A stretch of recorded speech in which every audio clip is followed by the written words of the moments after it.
Nutrition supplements മരുന്നാണോ? ചിലവർ ചോദിക്കാനുള്ളതാണ്, ഇന്ന മരുന്നാണോ എന്ന് ചോദിക്കാനുണ്ടോ? ഒരിക്കലുമല്ല. ന്യൂട്രീഷൻ സപ്ലിമെൻറ്റ്സ് എന്ന് പറഞ്ഞാൽ അത് ഭക്ഷണത്തിന് റീപ്ലേസ് ചെയ്യുന്നതാണ്. നിങ്ങൾക്കൊരു അസുഖം വരാണെങ്കിൽ നിങ്ങൾ ഡോക്ടറാണ് കൺസൾട്ട് ചെയ്യേണ്ടത്, അതിന് മെഡിസിൻസ് ആണ് എടുക്കേണ്ടത്.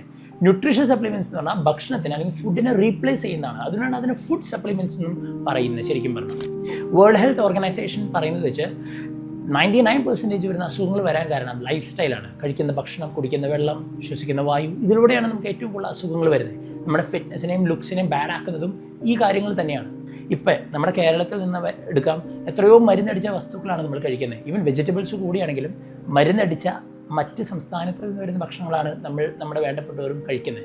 നമ്മുടെ വീട്ടിലൊക്കെ കൃഷി ചെയ്ത് വെക്കാം എന്നുണ്ടെങ്കിലും അതിനും വളരെ സുലഭമാണ്. ഇപ്പോൾ അങ്ങനെ എല്ലാവർക്കും ചെയ്യാൻ പറ്റുന്നൊരു കാര്യമല്ല.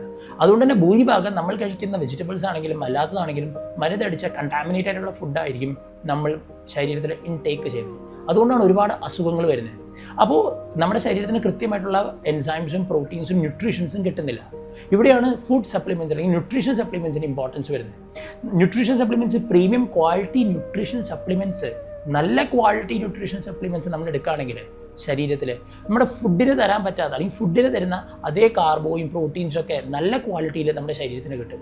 അങ്ങനെ നമ്മുടെ ഹെൽത്ത് നമുക്ക് നല്ല രീതിയിൽ മെയിൻറ്റെയിൻ ചെയ്യാൻ സാധിക്കും. ശരിക്കും പറഞ്ഞാൽ ഫുഡിൽ തരാൻ പറ്റുന്നതിനേക്കാൾ നല്ല പ്രോപ്പറായിട്ടുള്ള പ്രോട്ടീൻസും ന്യൂട്രീഷൻസും ഫുഡ് സപ്ലിമെൻറ്റ്സ് തരുമെന്നാണ് ശരിക്കും പഠനങ്ങൾ പറയുന്നത്.